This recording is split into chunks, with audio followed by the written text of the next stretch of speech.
So guys, ayan po at 3 oras na po na wala pa rin, hindi pa rin natuloy yung flight natin. So andito nagpapaliwanag yung isang flight steward. Ayan. At ang mga tao ay gutom na. So alam nyo naman yung paborito nating sakyan, Cebu Pacific, yung number 1 delayed flight in the Philippines. Yung mga paborito natin sakyan guys, number 1 sa Pilipinas yan, Cebu Pacific, the number 1 delayed flight in the Philippines.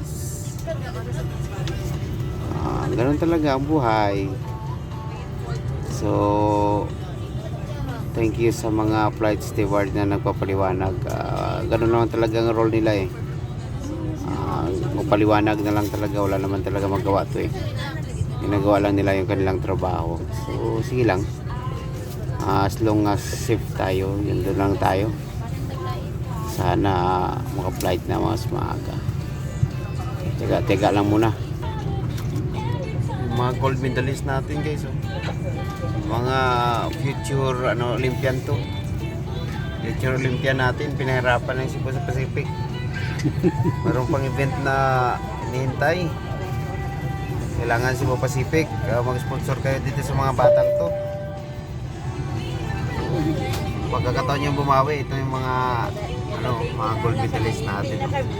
Cebu Pacific, baka naman alam nyo na, sponsoran nyo to mga to para makabawi kayo, mga future Olympian to. Salute naman sa ating mga atleta at sa mga coaches dyan na mga tiyaga at naghihintay. Iba na yung may disiplina. Relax lang.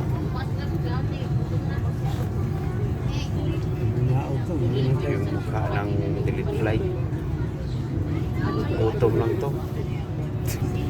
Okay, mamaya ulit. Sino kasi good luck sa amin. Ayan o, nag-meeting pa yung mga stewards.